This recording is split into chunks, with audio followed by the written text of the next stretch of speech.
Arrancar la entrevista con la doctora María Neira, que es la directora de Salud Pública y Medio Ambiente de la OMS. Doctora, muy buenas tardes, gracias por atendernos. Gracias, buenas tardes. A esta comunidad de Castilla y León. En el momento que nos encontramos, comentaba estos últimos datos de la totalidad del país, de nuestra comunidad, a un mes de ese estado de alarma, de la declaración del estado de alarma en nuestro país, el pasado 14 de marzo. ¿Cuál es el balance que hacen desde la OMS? Bueno, son apenas 3 meses desde que tuvimos las primeras informaciones sobre este virus. Es increíble todo lo que ha pasado en 3 meses. En este momento tenemos una pandemia con más de 200 países afectados. Tenemos un grupo de países que está intentando entrar en la fase ya de transición para levantar esas medidas tan fuertes de restricciones que se han tomado, de lockdown, de confinamiento. Otros países están empezando ahora en esa fase que tal vez, ojalá no, pero que tal vez se convierta en explosiva, y otros países donde la transmisión todavía no es comunitaria, son poco número de casos. Con esos 3 escenarios estamos trabajando. Evidentemente, ahora mismo en España la situación es la de esos países que podrían empezar a planear, que tienen que empezar a planear esa transición, dejando atrás, evidentemente, un rastro muy doloroso de muchas muertes y de muchos casos y de una situación económica que evidentemente será un problema también, pero hay que seguir adelante y salir de esto, y estamos convencidos que se podrá conseguir. Claro, entiendo que los países hacen mucho caso a lo que dice la Organización Mundial de la Salud y, como bien ha apuntado, aunque en nuestro país llevemos solo un mes de confinamiento, pero esto ya lleva más de 3 meses desde que la OMS tuvo conocimiento del COVID-19. Hablando de esa desescalada, de esa transición, ¿cómo debe de hacerse? Ustedes apuntan a que de forma gradual, controlada, porque si no, puede haber un rebrote mortal. Sí, lo que tiene que ser es una transición, yo diría, inteligente. Es decir, una transición como si fuera un puzzle con muchas piezas que todas tienen que encajar.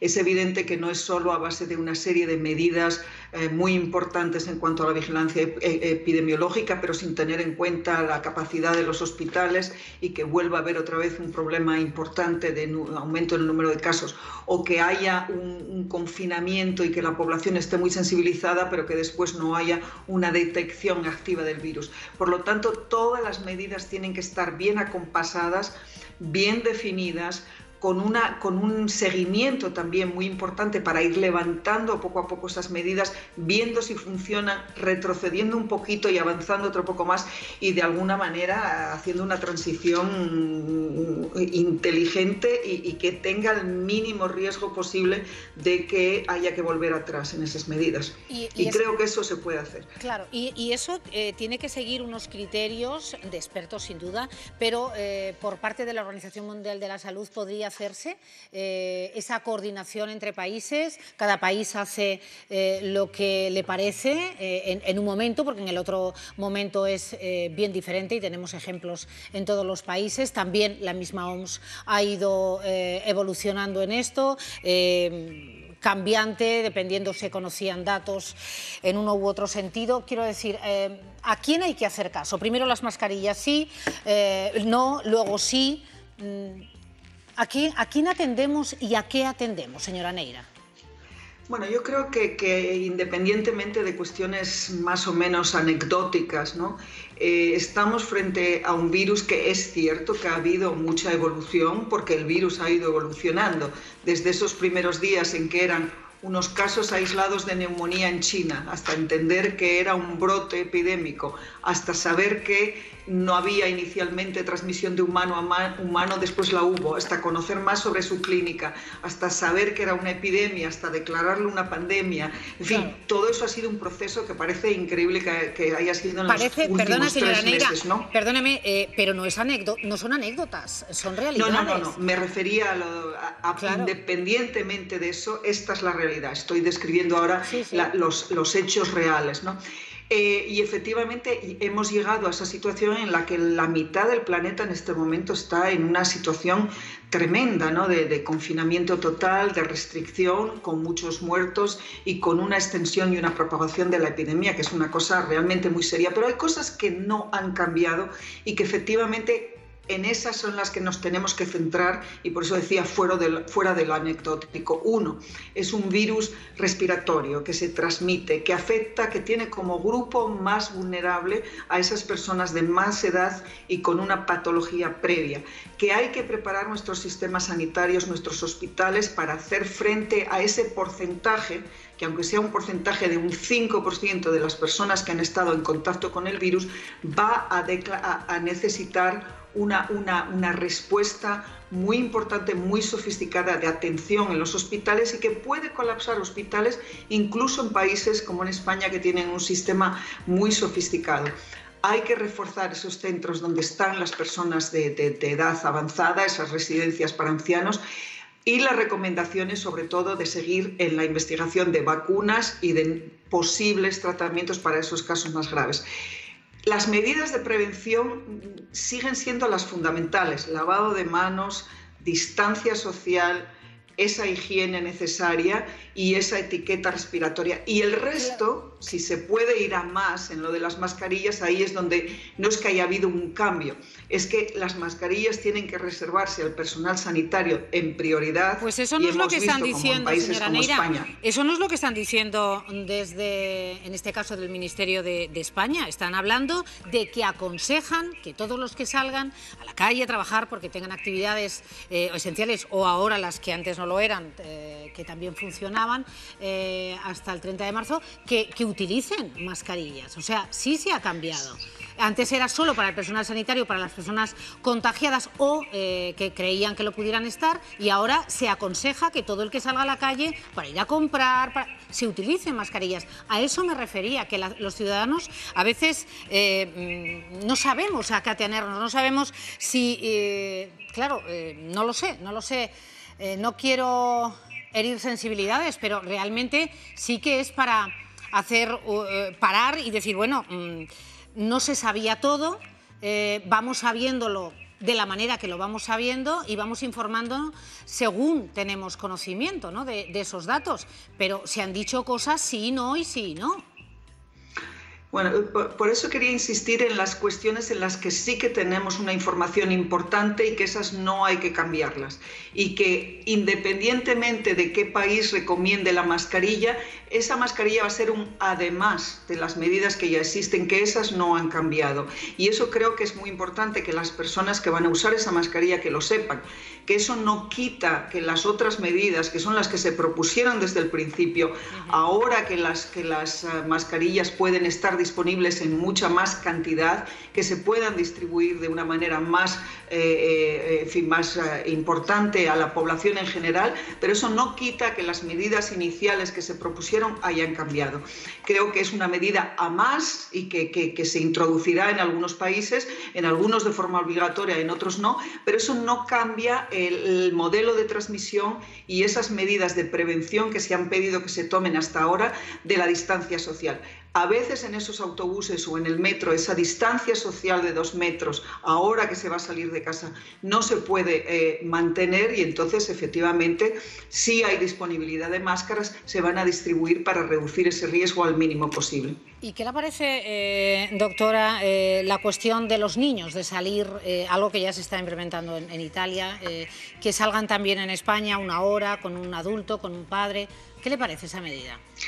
Bueno, efectivamente, en varios de los países europeos donde hay un confinamiento, no todos tienen medidas estándar e iguales en cuanto a la posibilidad de salir, ¿no? Está claro que confinar más de un mes y sin ningún tipo de actividad física o que los niños puedan salir es algo que pesa y que cualquier gobierno está considerando muy seriamente. Está en discusión en España y están evaluando qué impacto tendría, y van pronto, me imagino, a poner en marcha esas medidas con una recomendación muy clara de si se puede salir, si no, en qué condiciones y siempre con esa evaluación de riesgo inicial que es tan necesaria y que cada país tiene que hacer en su contexto social. No todos los países son iguales. Suecia no ha pedido el confinamiento de su población porque tienen una disciplina y sus ciudadanos han asumido una especie de autorresponsabilidad. Y bueno, veremos cómo evolucionan esas cosas, pero no todos los países tienen el mismo contexto social o las mismas costumbres o la mismo tipo de respuesta en la sociedad. Estará conmigo que es un poco ensayo-error, ¿no? Antes hablaba usted de las vacunas y esto, bueno, pues cada país prueba, echa para atrás, camina, cambia. 70 vacunas, señora Neira, distintas para el coronavirus, están en fase de desarrollo, 3 ya están experimentando en humanos. Sí, algunas mucho más avanzadas que otras. Hay una coordinación y hay una facilitación de procesos que va a hacer que lo más rápido que se puedan conseguir lo vamos a hacer, pero hay un periodo que es inevitable, que van a ser varios meses y que no se podrán saltar ciertos tipos de etapas. Pero sí que es cierto que hay varios candidatos vacunas muy prometedores, algunos de ellos, y que hay una competición, coordinación internacional para que lo antes posible se pueda llegar a producir esa vacuna que es realmente el único escudo real que podemos tener en este momento contra esta pandemia. ¿Confía en esas 2 o 3 principalmente? ¿Para cuándo se estima que podría estar? Pues un mínimo de 10 meses, yo creo que mínimo de 10 meses sería realmente casi imposible. Y se dice que hasta 18 meses. Ojalá más bien los 10 meses que los 18.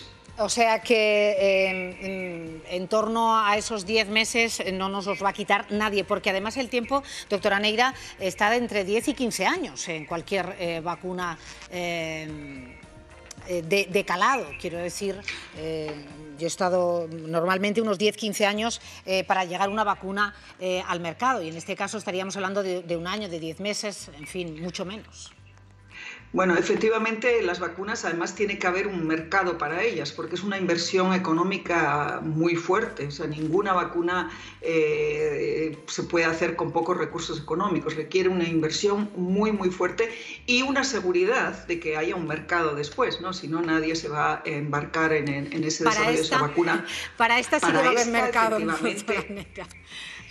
Bueno, el mercado no lo sé si están pensando en esto, pero en este momento hay una cuestión también de solidaridad, hay una cuestión de demanda internacional y hay una cuestión de competición positiva entre los científicos y laboratorios privados y públicos, y eso va a jugar a nuestro favor para que esa vacuna se haga lo antes posible. Ojalá sea lo antes posible y además esta búsqueda del santo grial, en este caso de esa vacuna que nos saque de esta situación tremenda de emergencia sanitaria, doctora Neira, puede también acompañarse de tratamientos que usted bien conoce y que se están trabajando en distintos hospitales de distintos países, que ya aquí hemos hablado de ellos y que bueno, también laboratorios a nivel internacional están sobre ello y con ensayos clínicos desde hospitales diferentes.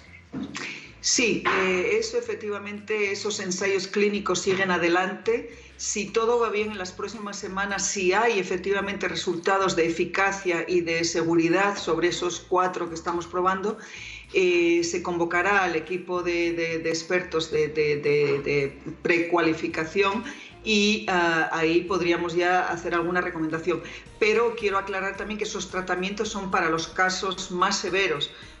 No cura la enfermedad, cura la presentación clínica más severa de la enfermedad. O sea, no acabaríamos con el virus, sería un tratamiento para esos casos más severos y que reduciría de forma importante la mortalidad ligada a los mismos. Claro, y esa es la causa por la que la Agencia Estatal del Medicamento no lo aconseja, ¿no? Porque está todavía... Exactamente, no podemos hacer una recomendación sobre medicamentos, incluso si están en el mercado ya, si han sido, su licencia ha sido otorgada, pero para otras enfermedades. Hay un mínimo de protocolo de ensayo clínico que hay que llevar adelante Hemos acelerado muchos procedimientos, eso es cierto, porque son medicamentos que ya están para uso en humanos y eso sí que se puede acelerar, pero hay que tener información sobre su eficacia y su seguridad. Y en ese sentido es lo que se está haciendo en este ensayo clínico internacional que está coordinando la OMS y que muchos hospitales de muchos países, entre ellos España, están contribuyendo. Con el plasma sanguíneo, efectivamente. Para terminar, doctora Neira, y agradeciendo su amabilidad, ¿usted cree que se podía haber evitado, no la epidemia, pero sí la pandemia y la manera en la que estamos ahora en el planeta? Usted lo aportaba antes, 7.700 millones de personas en este planeta y más de la mitad están confinados. ¿Podía haberse trabajado de otra manera? Mire, seguramente, probablemente. Lo cierto es que hemos trabajado en muchas epidemias, en muchas pandemias, en muchas situaciones que representan un riesgo para la salud mundial, que causan miles de muertos, millones de muertos. Nunca hubiéramos imaginado una crisis sanitaria que hubiera requerido, que nos hubiera llevado a la situación en la que estamos ahora, de que la mitad del planeta está encerrado en su casa, la economía se ha paralizado. ¿Cuántas veces hemos pedido, no sé, reducir el número de coches para reducir la contaminación del aire y por razones económicas no era posible? Y ahora tenemos el planeta entero parado. Nadie hubiera podido, creo que nadie, ni siquiera con una imaginación muy importante, hubiera podido imaginar algo así hace 3 meses. Que hubiéramos tenido que creernos un poco más que lo que le pasaba a China podía pasar también en Europa, sí, seguramente, pero nadie hubiera podido proponer, en base al ejemplo de lo que estaba pasando en China, haber propuesto a España o a Francia o a Alemania paralizar toda la actividad económica y pedir a toda la población de encerrarse en su casa cuando teníamos unos casos, un número de casos y apenas mortalidad. Hubiera sido inaceptable. Se lo planteo de otra manera, entendiendo lo que me dice. ¿Hemos aprendido algo? Yo quiero creer que sí, que hemos aprendido y que todos tenemos que aprender, no cabe duda. Hay que aprender que invertir en nuestros hospitales, en nuestro sistema sanitario, en nuestros profesionales de salud es una inversión siempre segura. Esa sí que es una de las lecciones que no hay discusión, no hay debate. O sea, invertir en salud y en educación no hay debate, son siempre en investigación. Creo que ahora se nos ha ido. Qué lamentable, ¿no? Qué pena. Bueno, la íbamos ya a despedir. Le agradecemos muchísimo la generosidad de la directora de Salud Pública y de Medio Ambiente de la OMS, la doctora María Neira, que amablemente ha entrado en directo en Vamos a Ver.